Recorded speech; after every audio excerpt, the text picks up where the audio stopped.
Bismillahirrahmanirrahim.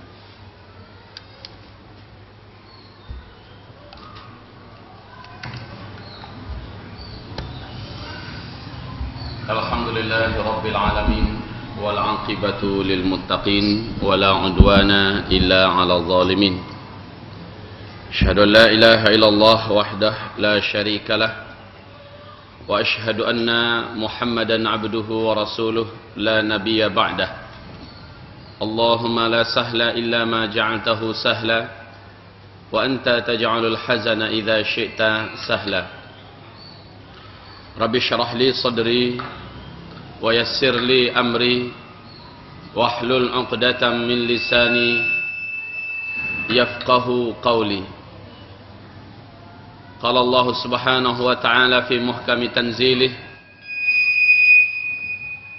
يا أيها الذين آمنوا اتقوا الله حق تقاته ولا تموتن إلا وأنتم مسلمون. وقال سبحانه وتعالى يا أيها الناس اتقوا ربكم الذي خلقكم من نفس واحدة وخلق منها زوجها وبث منهما رجالا كثيرا ونساء واتقوا الله الذي تساءلون به والأرحام إن الله كان عليكم رقيبا. وقال يا أيها الذين آمنوا اتقوا الله وقولوا قولا سديدا يصلح لكم أعمالكم ويغفر لكم ذنوبكم ومن يطع الله ورسوله فقد فاز فوزا عظيما. اللهم ارحمنا بالقرآن. وقال النبي صلى الله عليه وسلم فإن أصدق الحديث كتاب الله وخير الهدي هدي محمد صلى الله عليه وسلم وشر الأمور محدثاتها وكل محدثة بدعة وكل بدعة ضلالة وكل ضلالة في النار. أما بعد. Ikhwati wa akhawati, hamba-hamba Allah arsyadani wa iyyakumullah.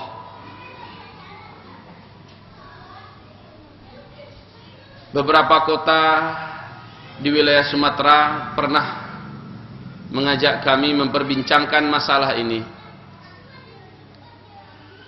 Baik di Sumatera Barat, di Riau, dan baru kemarin kurang lebih 5 hari yang lalu di Medan. Temanya aneh. Saya juga merasa heran sekarang. Kok melulu masalah dukun saya diundang? Kajiannya masalah dukun. Kemarin di Universitas Sumatera Utara di USU. Yang datang dari berbagai penjuru. Tema yang diangkat masalah perdukunan. Saya pikir-pikir apa saya bicara masalah dukun di mana-mana. Hamba-hamba Allah yang kami muliakan. Tapi karena permintaannya itu, ya bismillah. Dan tanya jawab yang muncul setelah itu, Masya Allah. Ternyata memang penyakit umat pada hari ini adalah terjebak kepada wilayah yang remang-remang ini. Padahal di sini pertaruhan akidah sangat luar biasa. Tadi Ustadz kita telah menyampaikan, hukum tentang perdukunan sudah bulat dalam ijma'. Ini termasuk diantara nawaqid syahadatain, pembatal 2 kalimat syahadat. Dan banyak umat yang tidak tahu ternyata mereka sedang mempersekutukan Allah. Baik kalangan pedagang, baik kalangan politisi, baik kalangan, bahkan kalangan artis, yang tidak sedikit diantara mereka terjebak dalam perangkap ini. Pak Ustadz, kami datang kepada Pak Kiai kok. Nah, ini jadi masalah serius. Mereka menganggap bahwa dukun itu seperti yang disampaikan oleh Ustadz kita tadi. Bajunya hitam, celananya hitam, nanti pakai sorban hitam, topi hitam, ya, tempatnya remang-remang, ada tengkorak tergantung, ada menyan, kalau perlu giginya hitam biar tambah serem. Kotor maksudnya, jarang gosok gigi, ya. Umumnya ini dipahami orang dari dulu kan kayak gitu, yang tipe-tipe dukun. Nah, lalu bagaimana dengan penampilan-penampilan yang menyesuaikan diri dengan perkembangan zaman? Kalau perlu lebih kiai daripada Pak Kiai bentuknya. Tasbih panjang dipegang terus kemana pergi. Pakai sorban, lilitannya tebel lagi. Salnya Masya Allah, jubahnya juga Masya Allah. Taib kaum muslimin, ini semua perlu memang dibongkar. Perlu diberitahukan dalam rangka menyelamatkan akidah umat. Dalam rangka mencerdaskan umat. Allah berfirman dalam surat Yusuf ayat 106. Kita khawatir ini umat kita, umat Islam ini, umat Nabi Muhammad ini jatuh ke dalam ayat ini. Surat Yusuf ayat 106. A'udzu billahi minasy syaithanir rajim. Wa ma yu'minu aktsaruhum billahi illa wa hum musyrikun. Allahumma arhamna bil Qur'an. Dan tidaklah kebanyakan mereka beriman kepada Allah Subhanahu wa taala. Kamu percaya enggak dengan rububiyah? Iya, saya percaya. Percaya enggak dengan tauhid uluhiyah? Iya, saya percaya. Percaya enggak dengan tauhid asma wa sifat? Iya, percaya. Yu'minuna. Mereka beriman memang. Wa ma yu'minu aktsaruhum, kebanyakan mereka itu beriman kepada Allah illa wa hum musyrikun, tetapi iman mereka bercampur dengan kesyirikan.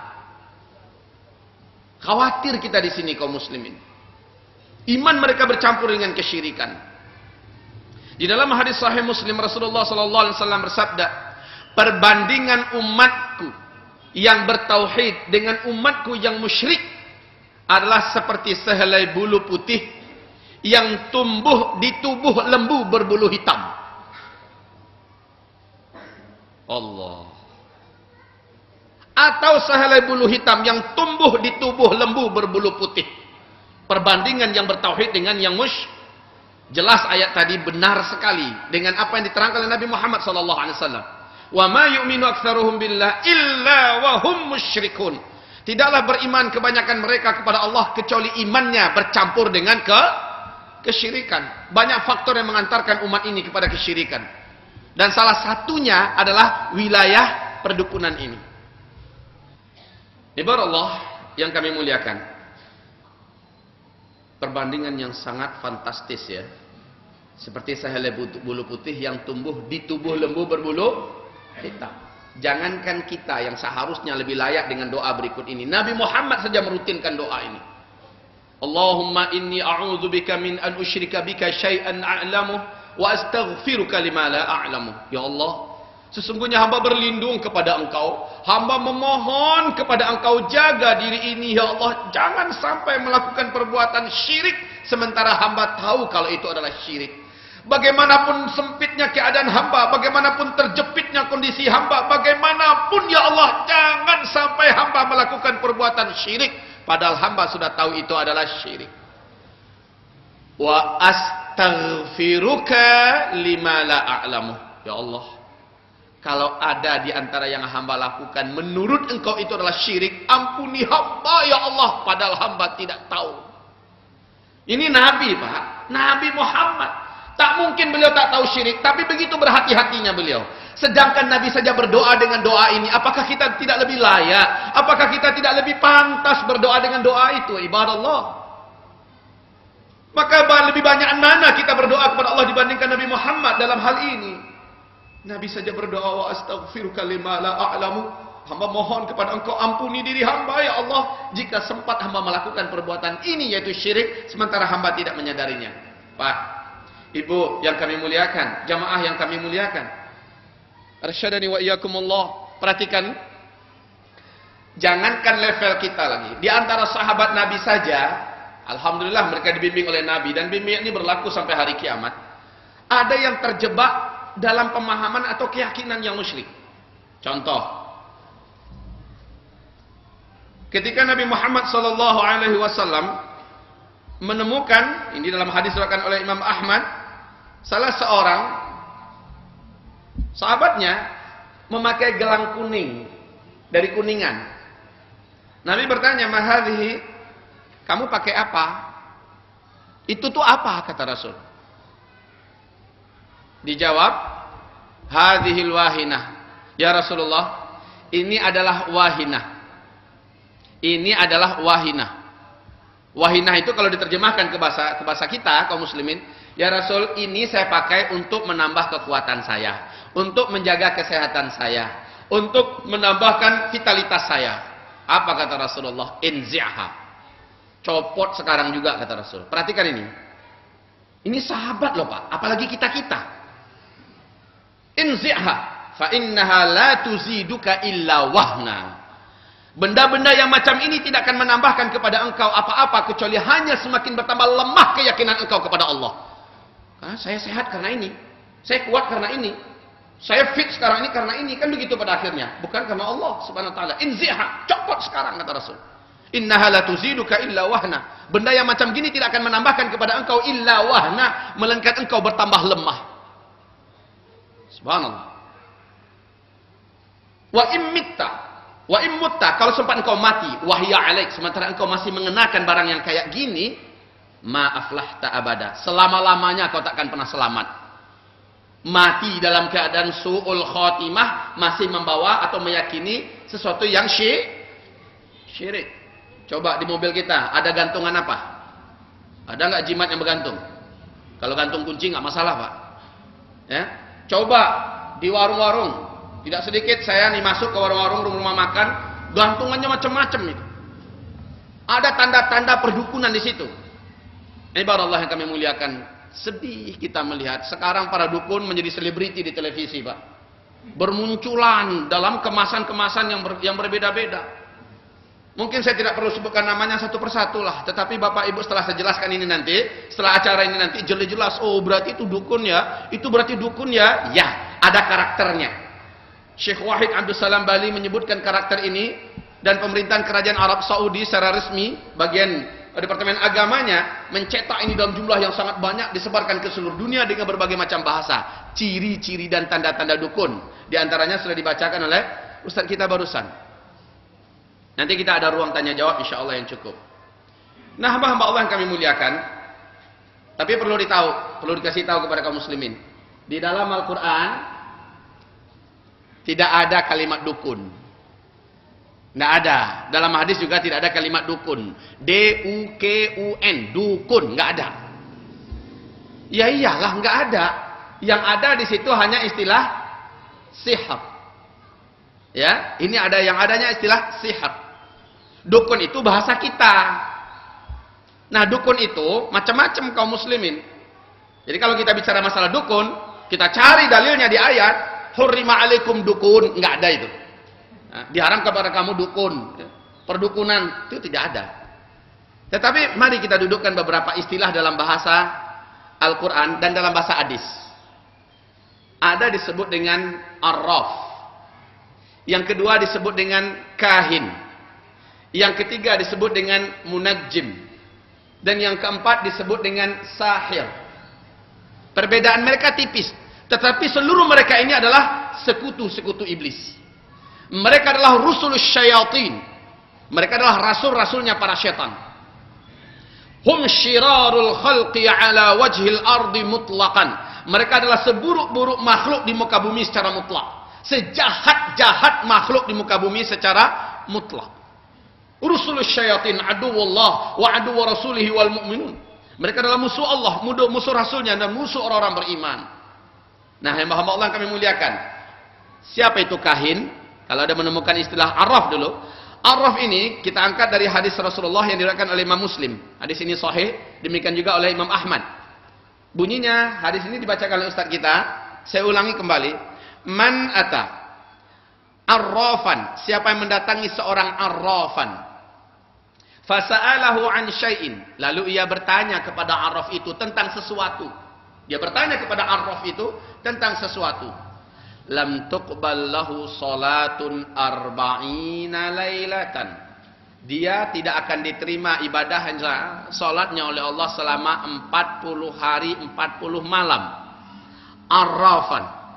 Arraf ini dijelaskan oleh Syekh Wahid Abdul Salam Bali. Mereka adalah orang-orang yang mengaku tahu ya, apa yang telah terjadi dulu dan apa yang sekarang sedang terjadi, padahal dia di sini. Umpamanya di Mesir sekarang ini sedang ada gempa bumi dalam skala 7, sekian skala Richter. Padahal belum lagi diberitakan di TV. Tahu-tahu nanti setengah jam kemudian diberitakan di TV. Kok dia tahu duluan? Baru saja terjadi. Berarti ini arraf. Kalau dia sempat tahu ya. Kalau dia sempat tahu. Dan dia memang aku tahu. Saya tahu tuh apa yang terjadi di sana. Apa yang terjadi di sana. Dulu di sini. Dulu di sini. Padahal nggak ada informasi sampai kepada dia. Tapi dia tahu. Ini arraf. Menanyakan orang macam itu. Belum lagi mempercayai ini. Sekedar menanyakannya saja. Kepadanya. Ini sudah ditolak ibadah orang ini selama 40 hari 40 malam. Ini arraf, kahin. Perbedaan arraf dengan kahin. Kita dengarkan hadis yang berikut ini diriwayatkan oleh Imam At-Tirmidzi, Ibnu Majah dan juga Imam Ahmad. Man ata kahinan, siapa yang mendatangi seorang kahin, fasaddaqahu, dia percaya kepada si kahin ini. Fasaddaqahu bima yaqul, dengan apa yang dikatakan oleh si kahin itu dia percaya. Oh, kamu ini sedang mengalami gangguan ini, kamu ini nanti akan begini ya. Nanti kalau kamu teruskan begini, nasib kamu akan begini. Kamu tidak boleh percaya dengan yang kayak gini. Nanti kamu akan begini, rumah kamu harus dipindahkan ke sini, arahnya ke sini. Kalau dia mempercayai apa yang dikatakan oleh si kahin, faqad kafara bima unzila ala Muhammad. Dalam artian secara tekstual hadis ini, faqad, maka sungguh, kafara, telah kafirlah ia, bima, dengan apa-apa, unzila, yang telah diturunkan ala Muhammad, terhadap Nabi Muhammad SAW. Berarti kahin adalah orang yang mengaku tahu dengan apa-apa yang akan terjadi. Bedanya dengan arraf, kalau arraf Pak, yang kemarin dan yang sedang. Kalau kahin, yang akan terjadi. Nah, ibarat Allah yang kami muliakan, yang ketiga disebut dengan munajjim. Munajjim ini, ya, ini termasuk orang-orang yang mengaku bisa meramalkan nasib orang melalui bintang, melalui ilmu zodiak, ramalan bintang. Kadang-kadang melihat tipe gambar tangan atau melihat tipe wajah orang segala macamnya. Lalu dia meramal begitu. Ini munajjim namanya. Kaum muslimin kami muliakan. Orang-orang yang meramal nasib orang melalui telapak tangan, melalui perbintangan. Sekarang bahkan seperti yang dipublikasikan tadi ya sebelumnya, tidak sedikit koran-koran, majalah-majalah yang ikut mempublikasikan kesyirikan nyata ini. An-Nujum, Ahlun Nujum. Mereka menceritakan, ini bintangnya orang lahir tanggal sekian, bintangnya anu, ya kan? Cocoknya jodohnya nanti dengan yang lahir tanggal sekian dengan bintang anu. Kalau bintang ini kawin dengan bintang ini celaka rumah tangganya. Kalau ini dengan ini kawinnya nanti makmur. Kalau kawinnya nggak akan punya anak, ada aja yang mempercayai orang-orang yang ahli tentang masalah itu disebut dengan munajjim. Hukumnya sama dengan di atas. Nah, yang keempat, dan ini yang paling buas kaum muslimin. Ini yang paling berbahaya, sahir. Sahir ini terbagi dua kelompok. Fariqul awal, kelompok yang pertama, mereka adalah orang-orang yang ahli ngobatin orang lain. Tapi dengan cara-cara yang Allah murka. Cara-cara yang Allah tidak ridhoi, bersekutu dengan syaitan atau membaca mantra-mantra yang penuh dengan kemaksiatan dan syirik kepada Allah Subhanahu wa taala. Ini sahir yang pertama. Sahir al-fariqul tsani, kelompok yang kedua, mereka adalah orang yang mau mengerjakan permintaan orang lain dengan imbalan tertentu, ya. Menyakiti orang lain. Nah, inilah tukang santet, tukang teluk, tukang guna-guna, tukang pelet. Ya, yang lain-lainnya apa? Ini kelompok sahir. Mereka merusak akidah umat dan mereka merusak umat. Makanya di zaman pemerintahan Umar bin Khattab radhiyallahu anhu, Umar mengumumkan, tidak boleh ketemu dimanapun seorang sahir kecuali bunuh di tempat. Ini difatwakan Umar bin Khattab dalam masa pemerintahannya. 3 ulama mazhab, Imam Syafi'i dan guru beliau Imam Malik bin Anas, serta junior beliau, yaitu Imam Ahmad ibnu Hanbal, imamnya para ahli hadis, sepakat mengatakan di dalam kitab Al-Kabair oleh Imam Az-Zahabi dijelaskan ini, ketiga imam ini sepakat mengatakan, sahir di mana ketemu, tangkap di tempat, bunuh di situ. Tapi Imam Abu Hanifah mengatakan, tangkap di situ, suruh dia taubat, baru setelah dia taubat dibunuh. Ujungnya kan dibunuh juga, Pak. Tapi Imam Abu Hanifah menyarankan untuk suruh taubat dulu, baru dibunuh. Kalau 3 mazhab tadi tidak. Imam Malik bin Anas, Imam Syafi'i dan Imam Ahmad bin Hanbal enggak seru-seru tobat-tobatan, dibunuh di tempat. Tapi ini eksekutornya wajib pemerintah. Jangan sampai dengarkan pengajian ini keluar udah pegang pacul kemana-mana, nyari dukun. Kata Ustadz Zulkifli tadi dibunuh di mana ketemu. Wah, bahaya itu kaum muslimin. Ini perintahnya harus dari ulil amri. Kalau lakukan sendiri saya tidak bertanggung jawab. Ini bukan wewenang kita kaum muslimin. Wilayah darah itu wilayah pemerintah. Kalau pemerintah mengatakan lakukan. Perang. Jangan. Begitu kaum muslimin ya. Taib, ibarat Allah yang kami muliakan. Kalau begitu, mana yang paling berbahaya di antara mereka? Mana yang paling berbahaya? Sahir. Bolehkah kita takut dengan tukang sihir? Bolehkah kita takut dengan tukang sihir? Kok setengah hati jawabnya, Pak? Sepenuh hati lah. Enggak ada tukang sihir sini, aman, Pak. Boleh nggak takut dengan mereka? Nanti kalau datang gimana, Pak? Masya Allah.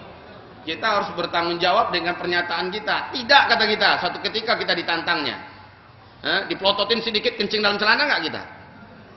Kalau tidak, berarti bismillah lah. Mudah-mudahan akidahnya sudah terbina dengan baik. Sempat diancam sedikit aja sama si dukun, pindah kampung. Ibarat Allah yang kami muliakan. Mereka adalah adu wallah. Awliya'us syaitin. Sementara Allah memerintahkan kepada kita, qatilu awliya'as syaitan. Perangi wali-wali syaitan itu. Perangi mereka. Nah, ibarat Allah yang kami muliakan dalam artian apa? Minimal cara kita sekarang ini anti takut dengan mereka dan hinakan mereka di mana saja mereka berada. Ibarat Allah, hamba Allah yang kami muliakan. Sekarang ini kita kan seringnya tertipu dengan penampilan. Sekarang bagaimana dengan dukun dia? Kalau menurut syarat-syarat yang dijelaskan oleh para ulama-ulama mutakaddimin kita, dia dukun. Akan tetapi, apakah kita mengetahui kedukunannya itu atau tidak? Saya rasa mungkin di antara jemaah kita ini, alhamdulillah sudah banyak yang tahu. Akan tetapi, secara umum, saya berharap kepada Allah Subhanahu Wa Taala agar rekaman ini betul-betul menyebar kemana-mana. Ya, semoga TV juga dijangkau oleh umat, lalu umat mengetahui ciri-ciri dukun itu. Terserah penampilannya bagaimana. Yang dijelaskan oleh Syekh Wahid Abdul Salam Bali, yang pertama, secara ringkas saja, dia mesti bertanya kepada pasien, seperti sampai Ustaz tadi, namamu siapa? Nama orang tuamu siapa? Nama ibumu siapa? Lahir tanggal berapa? Di mana?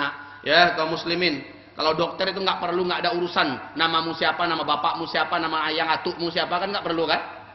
Tapi kalau dukun ini nanya itu, karena ada urusan tersendiri dengan alam gaib nanti. Yang kedua, mereka mengambil salah satu benda dari pasien atau dari calon yang akan dikerjainnya. Salah satu benda, minta dia, tolong ambilkan kolornya, tolong ambilkan sapu tangannya, tolong lap ingusnya, bawa kemari. Tolong ambilkan potongan rambutnya atau bekas potongan kukunya. Apa saja yang ada ciri khas langsung di diri orang itu, bawakan kemari. Atau si pasien, kalau ini ada sahir dalam hubungannya, pandai mengobat ya. Nah, minta dia ciri khas daripada bau keringat atau apalah pokoknya kaum muslimin. Dan saya astagfirullahalazim, alhamdulillah sekarang ayahanda saya yang tercinta sudah taubat nasuha. Dulu beliau itu memang itu betul kerjaannya.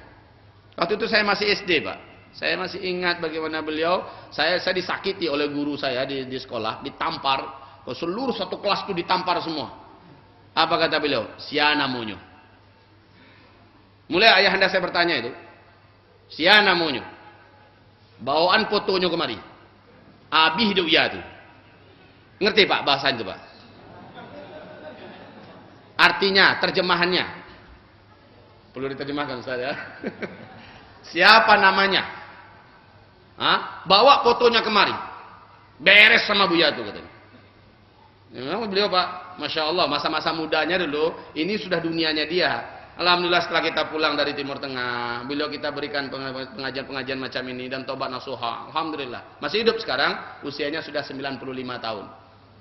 Alhamdulillah masih kuat, masih tegar ya. Alhamdulillah kaum muslimin. Nah, yang kedua, minta ciri khas tertentu daripada orang yang akan berobat kepada dia, atau yang memerlukan bantuannya, atau orang yang akan jadi target. Yang ketiga, kadang-kadang dia meminta binatang dengan ciri-ciri tertentu. Nah, ini udah jelas dukun nih. Binatang dengan ciri-ciri tertentu. Ayam hitam, nggak boleh ada bulu putih sedikit pun. Ya, hitam semua, dengan paruh-paruhnya hitam. Dengan bola matanya hitam. Kadang-kadang kucing hitam yang diminta, kadang tikus hitam. Kaum muslimin, saking bodohnya ada di antara dukun, diminta tikus hitam, karena nggak ketemu tikusnya coklat melulu, akhirnya dicat. Si dukun percaya aja. Itu tanda dukunnya plus bodoh. Kaum muslimin yang kami muliakan, kadang-kadang ya dia minta yang seperti itu, atau bawakan telur kemari, mau dianalisa penyakitnya pakai telur. Apa hubungannya? Nggak ilmiah sama sekali. Orang sakit situ ini periksa telur. Ini kerjaan apa nih kaum muslimin?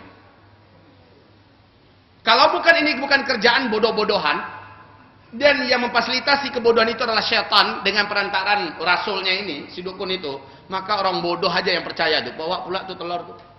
Kadang ayam Pak dipotong lalu memeriksa penyakit yang ada pada pasien ini lewat ayam. Ada nggak di sini? Ada Pak? Ternyata bukan hanya di kampung saya kalau memang ada di sini. Saya pikir hanya di kampung saya. Rupanya nyampe di sini Pak ya. Oh, entah yang di sana belajar kemarin, ke sini tuh belajar kemarin. Nah, ibarat Allah, begitu. Yang keempat, dukun atau tidak, mereka suka menulis rajah-rajah tertentu. Di lembaran kertas, kadang-kadang Al-Quran itu sungsang dibuatnya, kadang-kadang huruf potong-potong, kaf, sin, ya. Lalu dibuatnya garis-garis, macam-macam modelnya yang kita aja bingung. Kalau ditanya si dukun itu apa maksudnya, kadang-kadang dia juga nggak ngerti, pokoknya gitu aja. Ini raja-raja tertentu dia buat seperti itu, lalu disuruh kita simpen atau dibakar, nanti debunya minum, atau tanamkan di anu, atau gantungkan di anu, bawa kemana pergi. Nah, ini jelas dukun ini dah. Yang kelima, membaca mantra-mantra yang sebahagiannya kita bisa mendengar, sebagian lagi dia sembunyikan. Nah, kalau khusus dukun hitam, jelas hampir semuanya kita nggak ngerti itu. Tapi kalau dukun putih, kita ditipunya dengan bacaan-bacaan ayat dulu. Dimulai dengan Al-Fatihah. Bismillahirrahmanirrahim. Alhamdulillahirabbil alamin. Ar-Rahmanirrahim. Fasih, Pak. Sampai waladhdallin. Amin. Allahumma shalli wa sallim ala Allahumma shalli ala Muhammad. La ilaha illallah. Apa kata Rasulullah ketika mendengarkan penjelasan sahabat? Kata Rasul, dengarkan dia mengatakan apa semuanya. Kalau dia tidak memperjelas apa yang dibacakannya, tinggalkan dia, kata Rasulullah sallallahu alaihi wasallam. Minta dia memperjelas. Pak, baca apa tuh Pak yang tadi lalu itu apa itu? Minta dia perjelas. Kalau enggak jangan didengerin, jangan terus di situ. Kaum muslimin, kita seringnya ketipu di kalimat Al-Fatihah, di salawat. Apalagi pesannya nanti itu, minta ampun Pak, pesannya luar biasa. Selama menunaikan ini, sholat jangan tinggal ya, terus usahakan berjamaah di masjid. Halusnya cara dukun putih bekerja ya. Itu dukun putih tuh Pak. Halusnya cara bekerja dia. Kadang dianjurkannya puasa Daud ya. Puasa Daud. Yang lebih mantap lagi, puasa 10 hari berturut-turut. Berarti secara tidak langsung dia mengatakan lakukan amalan bid'ah ini ya. Kan begitu kan? Puasa 10 hari berturut-turut, puasa apaan? Hah? Tapi itu si dukun ngasih syarat itu. Kedengarannya kan bagus tuh Pak, puasa. Kedengarannya bagus. Ada yang diharamkan, nggak boleh selama 40 hari nggak boleh makan yang berdarah-darah. Puasa mutih, macam-macam istilahnya tuh Pak. Ya. Jadi ini yang kelima. Terus yang keenam,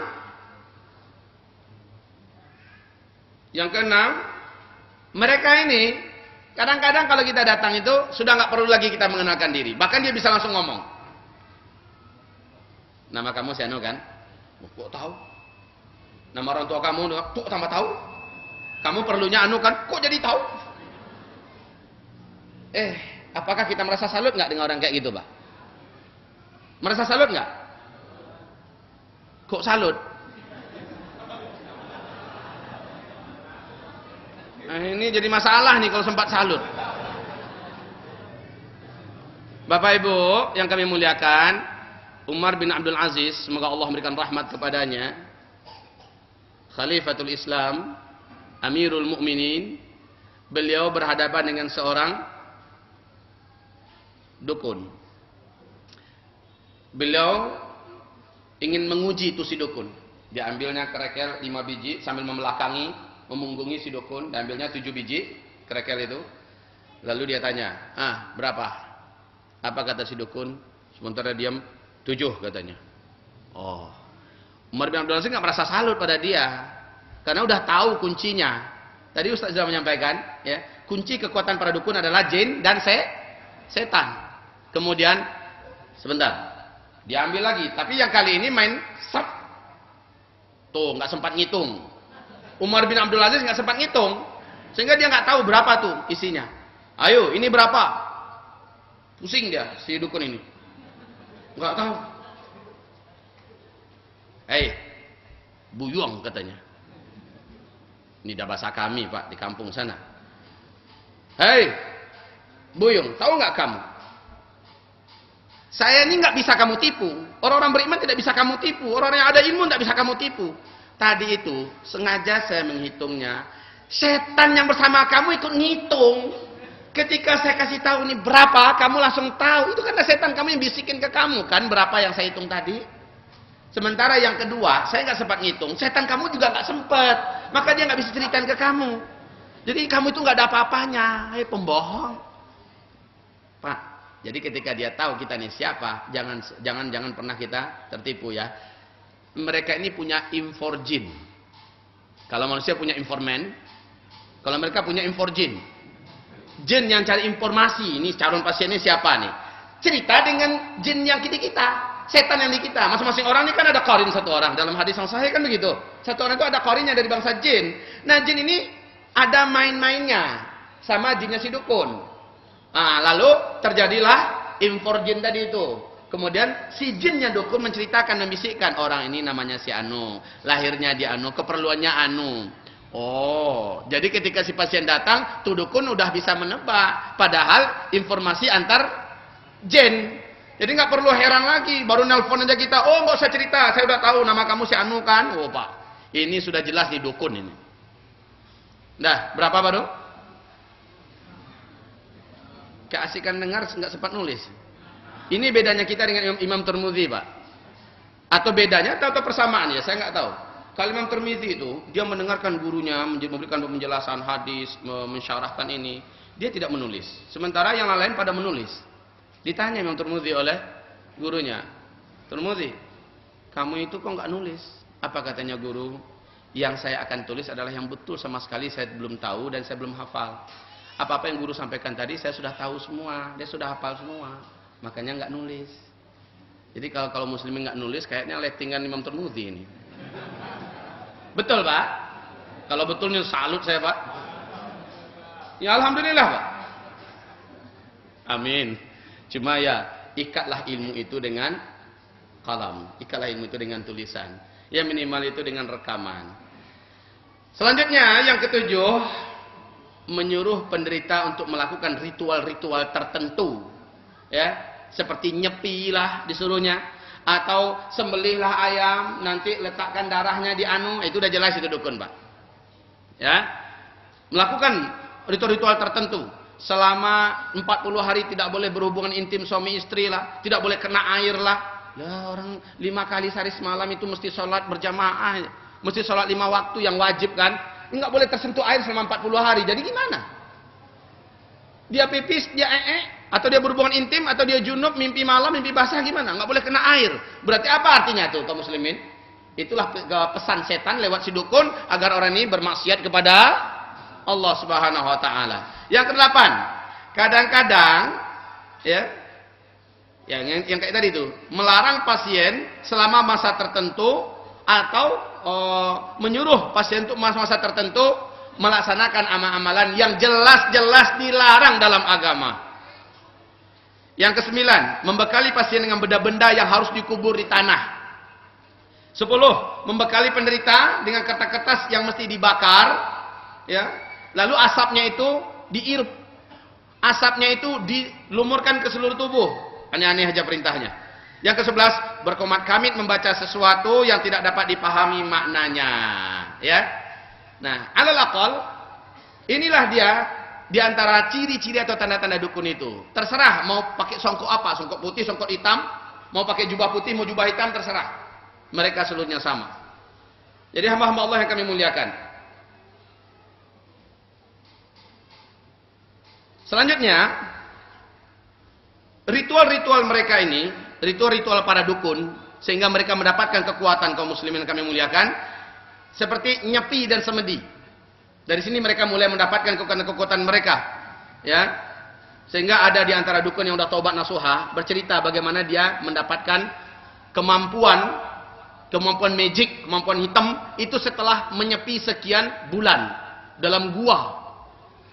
Yang dia saksikan itu benar-benar sesuatu yang betul-betul dilarang dalam agama kaum muslimin. Yang dia lakukan juga benar-benar dilarang dalam agama. Tapi memang begini cara mereka bisa bersentuhan langsung dengan makhluk jin. Kalau ada di antara jamaah yang belum tahu apa perbedaan antara iblis, setan, jin. Iblis adalah makhluk bangsa jin seperti yang Allah firmankan dalam Al-Qur'an yang hidup dulu di zaman sebelum Nabi Adam diciptakan. Nama aslinya dijelaskan oleh Al-Hafiz Ibnu Katsir dalam Al-Bidayah wan Nihayah, termasuk dalam tafsir Ibnu Katsir, nama aslinya adalah Azazil. Dia adalah bangsa jin, soleh dan taat. Ketaatannya menyebabkan dia diangkat oleh Allah Subhanahu wa taala sehingga selevel dengan para malaikat gitu. Nah, jin-jin yang ada di muka bumi ini asik menumpahkan darah para nabi dan saling membunuh sama mereka, membuat kerusakan di mana-mana. Saat itu para jin yang ada di muka bumi masih kasar seperti kita, Pak. Fisiknya masih keras dan kasar seperti kita. Allah memerintahkan agar bumi ini dikosongkan. Diperangilah jin-jin yang ada. Pasukan para malaikat pun diturunkan dipimpin oleh Azazil. Nah, Allah membiarkan yang tersisa lari ke gunung-gunung, lari ke gua-gua, masuk ke lembah-lembah, lari ke pulau-pulau. Yang sebagian besarnya yang nampak di permukaan habis dibunuh oleh tentara langit, itu para malaikat yang juga ikut memerangi di sana Azazil ini. Setelah sepi bumi ini, Allah baru berfirman, "Inni ja'ilun fil ardi khalifah." Saya ingin menjadikan pengganti yang akan memakmurkan bumi ini. Qalu, para malaikat termasuk si Azazil mencoba mengajukan pendapat mereka, ataj'alu fiha man yufsidu fiha wa yasfiku dima wa nahnu nusabbihu bihamdika wa nuqaddisu lak. Ya Rabb, apakah engkau akan ciptakan di muka bumi makhluk baru yang akan mengulangi kesalahan lama? Mereka akan membuat kerusakan di muka bumi, saling bunuh-membunuh sesama mereka. Allah menjawab, ya Rabb, ini masih masuk pernyataan para malaikat tadi. Wa nahnu nusabbihu bihamdika wa nuqaddisu lak. Ya Allah, kami terus memuji Engkau, kami terus beribadah kepada Engkau, kami tidak rela kalau Engkau dimaksiati. Qala, Allah menjawab, inni a'lamu ma la ta'lamun. Saya ini lebih tahu apa yang kalian tidak tahu. Saya ini punya rencana yang kalian belum mengerti. Allah ciptakan Adam, dites mana yang lebih berilmu, mana yang lebih luas wawasannya, ya. Ternyata kalah semua malaikat, termasuk si Azazil juga keok. Allah suruh para malaikat ini diuji kesetiaannya. Mesti setia enggak? Soalnya tadi protes tuh sebelum diciptakan. Sekarang setelah diberikan oleh Allah kelebihan kepada Adam dan lulus Adam yang lainnya, kalah. Masalah orang berilmu itu bukan melihat umurnya lebih kecil, lebih tua itu lebih berilmu, belum tentu, Pak. Ya. Imam Syafi'i saja masih belasan tahun udah jadi mufti dia. Ya, sementara yang tua-tua malah jadi muridnya. Baik, Adam junior, tetapi ilmunya Masya Allah, Allah yang berikan kepadanya. Kaum muslimin yang kami muliakan, Allah perintahkan, wa idzu qulna lil malaikah usjudu li Adam fasajadu illa iblis. Jatuh nama baru untuk Azazil. Namanya adalah iblis. Saat itu ada nama baru yang disebut dengan iblis. Nama aslinya adalah Azazil. Berikutnya namanya adalah iblis, makhluk yang paling berputus asa dari rahmat Allah Subhanahu wa taala. Illa iblis aba wastakbara wa kana minal kafirin. Jadi iblis itu siapa? Bangsa jin. Bangsa jin. Hidup sampai sekarang atas doanya setelah dia diusir oleh Allah, dia berdoa, "Rabbi anzirni ila yaumi yub'atsun" dalam surat Al-A'raf. Wahai Rabbku, panjangkan umurku sampai hari kiamat. Allah kabulkan, tapi khusus untuk dia saja. Tidak seluruh jin yang umurnya bisa sepanjang Iblis. Ini termasuk makhluk yang dipanjangkan umur sampai hari kiamat adalah iblis laknatullah alaih. Nah, setan siapa? Setan juga jin. Akan tetapi yang berbaiat dan bergabung dalam pemerintahan iblis. Ya. Kemudian jin, nah jin-jin yang lain ini kayak kita nih, ada yang premannya, ada yang muslimnya, ada yang fasiknya, ada ini jin-jin semua. Kaum muslimin yang kami muliakan, tidak ada makhluk yang lain tuh, dedemit, peri segala macam itu tidak ada. Kalaupun ada penampakan yang lain macam-macam, itu pasti jin, nggak ada yang lain. Karena dalam akidah kita sudah ditata sedemikian rupa oleh Allah Subhanahu wa taala, makhluk hidup berakal cuma 3. Malaikat, jin dan manusia. Cuma itu makhluk berakal.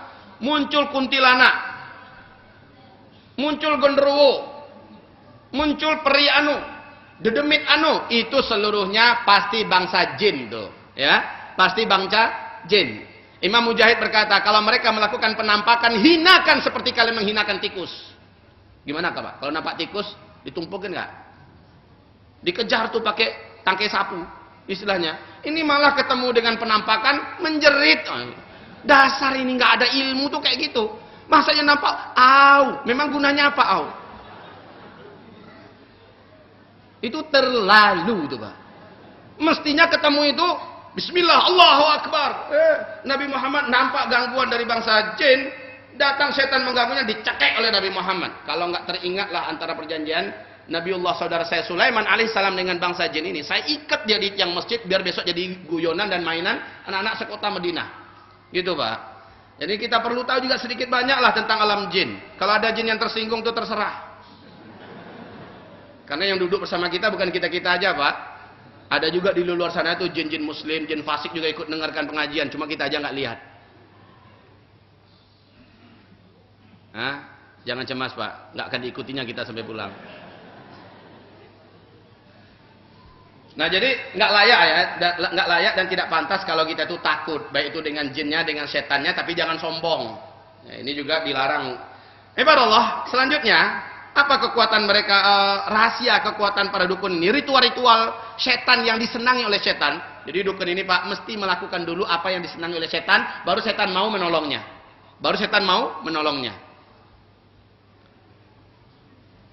Di dalam buku yang ditulis oleh Ustadz Abu Umar Abdullah, beliau menulis Dukun Hitam, Dukun Putih. Ada kisah nyata di Jawa. Seorang kiai besar, pengasuh pondok pesantren, didatangi oleh orang-orang top, mulai tingkat provinsi sampai tingkat ibu kota datang ke situ. Kiai ini punya permintaan terus setiap datang si calon pasiennya. Permintaannya 1, mahar berbentuk Al-Quran yang terbaik yang bisa kamu temukan. Jadi maharnya pertama, belikan Al-Quran yang paling baik, paling bagus, nanti jadikan untuk wakaf pesantren katanya. Kedengarannya bagus nggak? Bagus. Kayak gitu tuh bahasa dukun. Kemudian selanjutnya baru kesepakatan yang sifatnya materi. Yang tadi Al-Quran. Dia punya kamar khusus yang kamar itu tidak boleh dimasuki oleh siapapun saja. Kamar khusus itu betul-betul tidak ada cahaya di dalamnya. Tidak ada ruangan ventilasi untuk masuk cahaya. Ketika meninggal dunia, sakaratul mautnya disaksikan oleh orang terdekatnya, mengerikan. Padahal Pak, maaf ini, pakai jubah putih loh Pak. Sorbannya Masya Allah. Tasbihnya kemana-mana, subhanallah. Dan siapa yang datang kepadanya itu mendapatkan apa yang diinginkan oleh mereka. Mau sembuh, sembuh. Mau kepengen naik jabatan, naik. Ya, rata-rata itu dapat lah gitu. Siapa yang nggak kepincut untuk datang ke beliau ini? Cuma Masya Allah ketika beliau meninggal dunia, Allahumma salli ala Muhammad, astaghfiruka wa atubu ilaik, nas'aluka ya Allah al-afiyah. Ketika dibuka ruangan khusus yang selama dia hidup nggak boleh dibuka, itu bau pesing, bau bau macam-macam itu, segala macam bau di situ Pak. Apa yang ditemukan di situ? Ternyata mushaf yang tadinya dijadikan mahar oleh para pasiennya, itu dijadikan tempat pijakan Pak. Dan dia dengan memijak itu. Ya, BAB dengan mijak itu, pipis sambil memijak itu. Baru setannya membantu. Keluarnya tampilannya Pak Yai. Di dalamnya bersekutu dengan setan. Nas'aluka ya Allah al-afiyah. Nah ini hamba-hamba Allah yang kami muliakan, tidak sedikit bermunculan di kalangan masyarakat kita secara luas. Ya semoga Allah Subhanahu wa taala setelah memberikan penjelasan semacam ini, memberikan kepada kita ini sedikit banyaknya benteng ya. Kita boleh minta tolong kepada Pak Kiai dalam hal-hal yang sesuai dengan syariat. Kita butuh Pak Kiai, kita butuh Ustadz, kita butuh ulama karena mereka lebih mengetahui seluk-beluk agama ini, ya. Tetapi dengan cara yang sesuai syariat. Makanya ini perlu diketahui kaum muslimin agar kita tidak terjebak. Tapi itu Pak Ustadz loh Pak Ustadz, itu Pak Kiai loh Pak Ustadz. Iya. Cuma jangan lupa, tidak sedikit Pak Kiai itu adalah metamorfosa lain daripada begitu ibarat Allah yang kami muliakan. Nah, jadi seperti itu tadi mereka mengajarkan puasa-puasa bid'ah, amalan-amalan yang syirik kepada pasiennya. Dan dia juga melakukan itu. Untuk mendapatkan kesaktian ini, kemampuan itu semacam dia akan melakukan ritual-ritual yang semacam itu. Semakin banyak kedurhakaan dan maksiat yang dilakukan kepada Allah Subhanahu wa taala, semakin banyak bantuan yang mau disodorkan oleh setan kepada si calon dukun ini. Atau kepada sahir ini. Nah begitu juga amalan ruatan, zina, kadang-kadang anak kandungnya sendiri harus dizinahi. Kadang-kadang per satu minggu dia harus menzinahi wanita yang masih gadis, segala macamnya. Ini amal-amalan yang dilakukan oleh para dukun ya.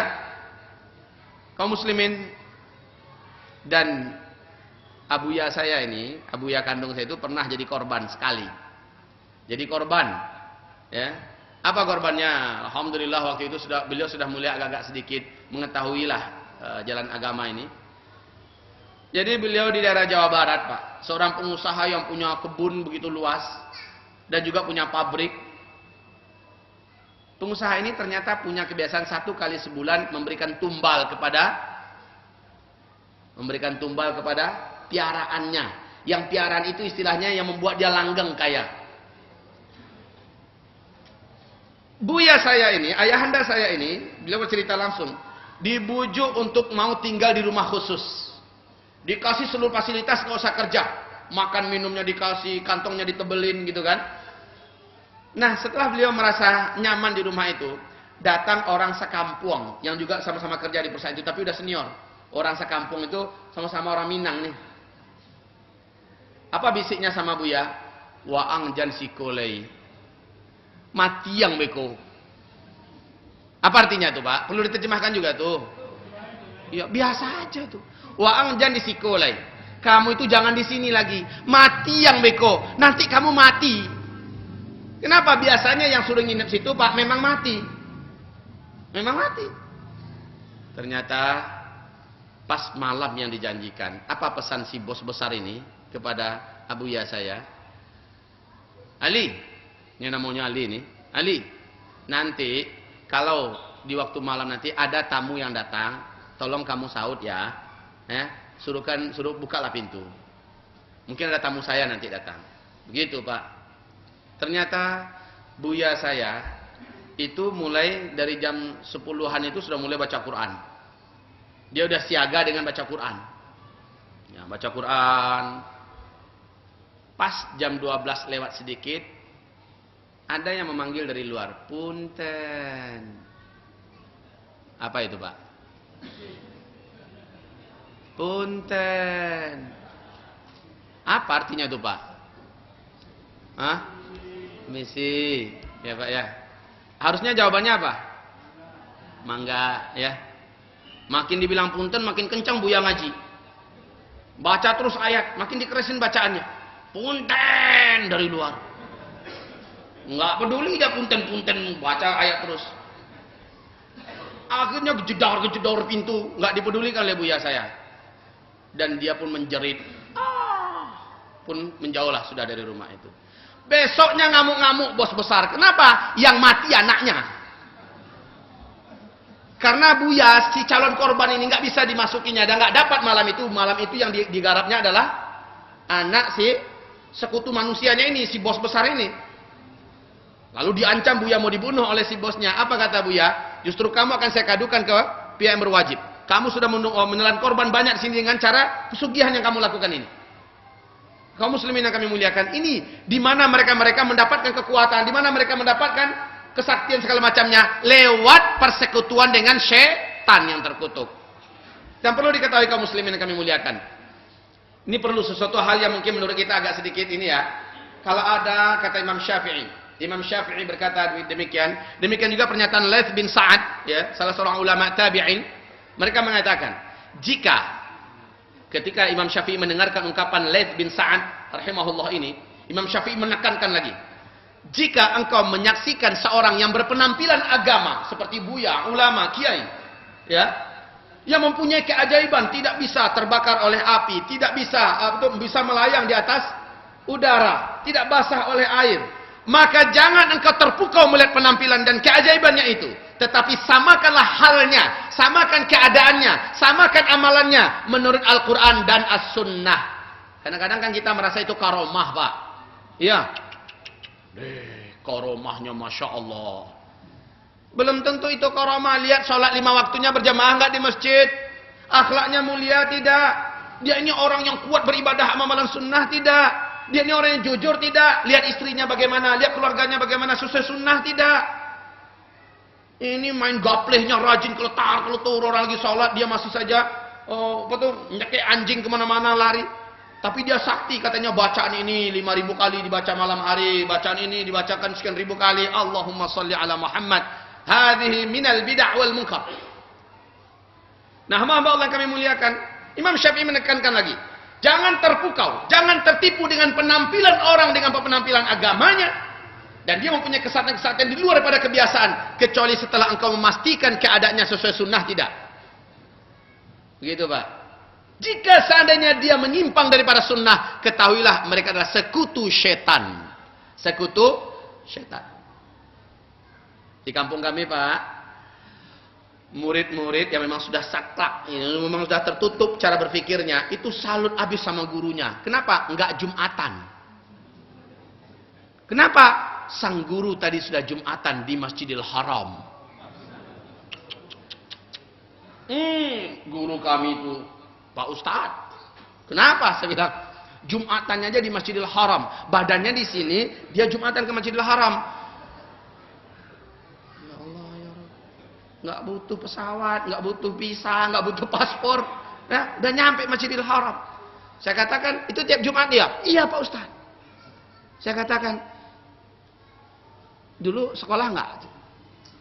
Bapak ini sekolah enggak dulu? Maksud Pak Ustadz?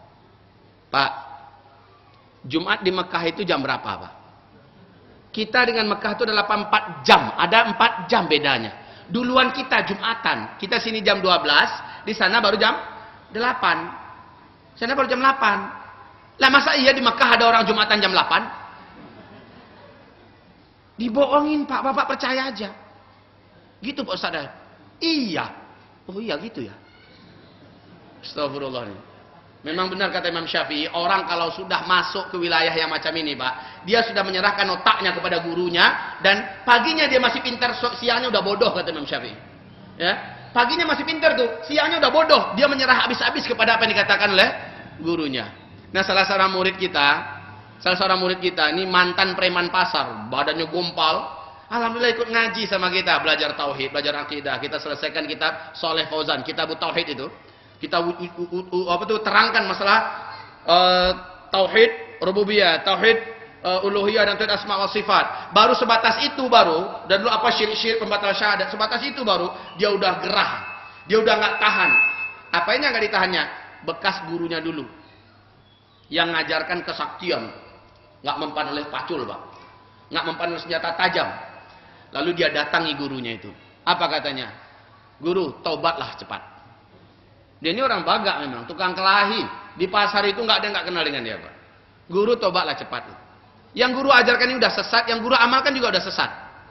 Apa katanya? Si guru itu, kamu dengarkan pula gaji guru yang kamu yang baru itu ya. Guru kamu tuh bisa nggak kayak gini katanya.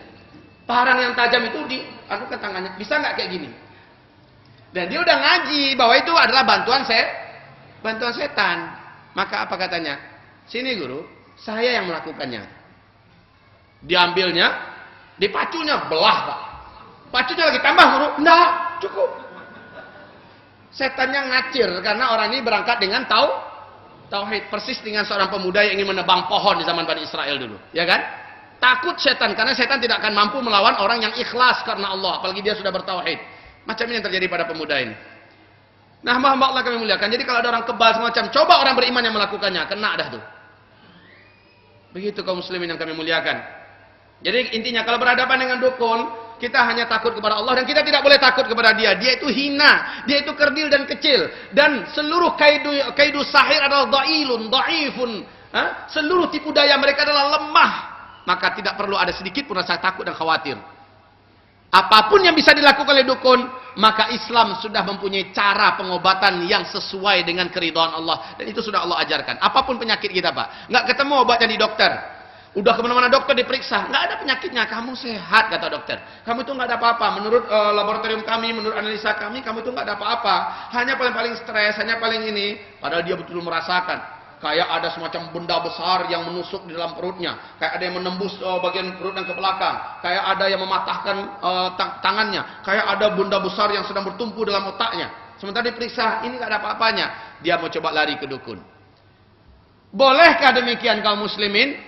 Ketahuilah ketika dokter angkat tangan, maka Islam sudah memberikan solusi yang sesuai syariat, pasti sembuh, nyunah lagi. Kenapa tidak lari ke situ? Disinilah peranan setiap kaum mukmin itu wajib mengilmui tibbun nabawi.